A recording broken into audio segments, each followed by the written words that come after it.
Good morning, good afternoon, Professor. This is going to be my week 1 review slash presentation over Lost Colony of like the lectures and shit.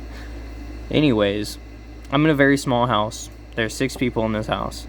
So you're going to hear background noises. I've already tried to do this 7 different times, and there's always someone that, comes up. So, it's going to happen. Anyways, also, if I'm doing this completely wrong, because I'm doing it more in a presentation style, please let me know.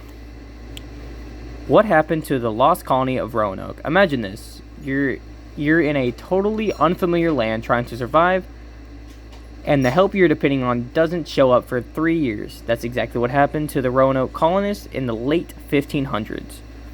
Over 100 settlers vanished without a trace, no graves, no battle remains, just one word carved into a post. Croatoan. So why are we still talking about it over 400 years later? After watching the lectures on Indonesia's America, European exploration, and the story of Roanoke itself, I think this mystery sticks with us because it's not just about what happened, it's about how uncertain and risky everything was back then. Plus, of course, the mystery. Why Roanoke still grips us. In the European exploration lecture, it's clear that England was racing to catch up with Spain and Portugal. They were desperate to prove themselves as a world power, such as Spain and Portugal. Not really. And Roanoke was a part of these ambitions. But as the lecture said, they weren't really ready. These people weren't trained soldiers or survivalists. They were regular settlers who thought they'd be rescued quickly or have help quickly. Or just have help in general.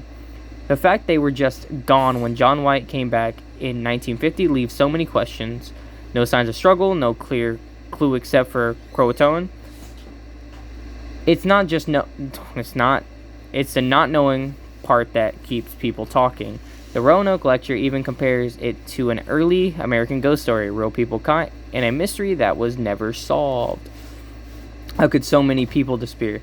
The Indonesia's America lecture helps explain this. The land wasn't empty. Native Americans made native nations had complex systems, languages, and trade networks. Colonists thought they were building on new land, but they were stepping into existing worlds with their own power structures that made things very tense very fast. Back then, there was no phones, no newspapers, no social media. If something bad happened to a colony, there's no way to broadcast it or, call for help. Ships came months or even years apart. If 100 people vanished, there was no national emergency hotline, just word of mouth, and by then, it was too late. Now, could that happen today? In most places, no. But in remote areas such as, offshoot islands, just places that don't have much technology or contact support, strange things can still happen, but Roanoke was basically the 1500s version of going off the grid. Now, there's different theories, of course.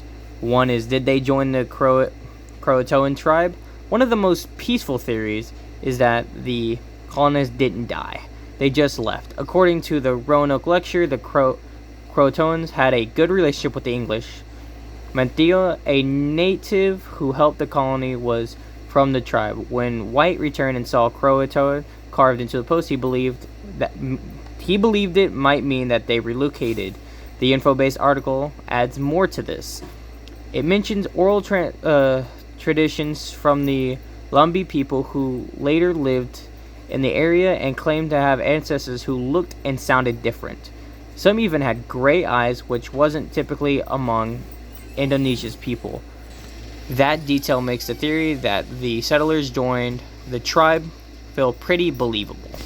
Also, in the Indonesia's American lecture, we learned that not all encounters between Europeans and Indonesian people were violent. Sometimes they shared knowledge or even intermarried.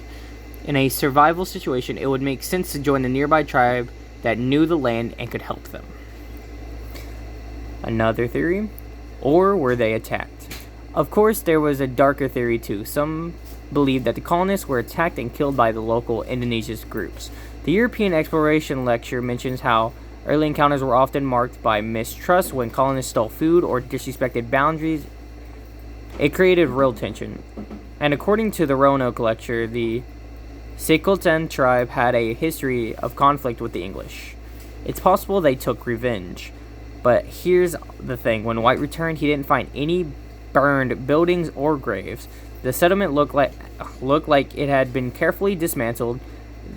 That doesn't match the chaos of a violent raid, so while it is possible the colonists were attacked, there's no physical proof to confirm it.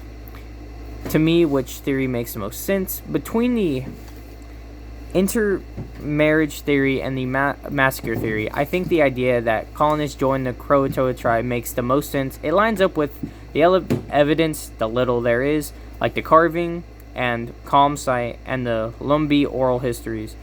And it fits what the Indonesian America lecture taught us. Indonesia's tribes weren't just obstacles to colonize, they were full societies capable of peace or war, depending on how they were treated. If the Roanoke settlers respected the Croatoans and needed help, it's believable they were taken in. Why this story still matters? Well, my fault. The Roanoke mystery stays with us because it's a story about the unknown. It's about how much can go wrong when people underestimate a land and the people who live there. It's about what happens when cultures collide, sometimes violently, sometimes peacefully. The lecture really helps put that into perspective. Roanoke wasn't just a mystery, it was a sign of how fragile early colonization efforts were. And even though we may never know the full truth, it still teaches us something about risk, survival, and human connection. That's all for this. So that's my take on the lost colony of Roanoke. Whether they were taken into Indonesia's life or faced something darker, it reminds us the past is full of unanswered questions, and sometimes that's what keeps us alive.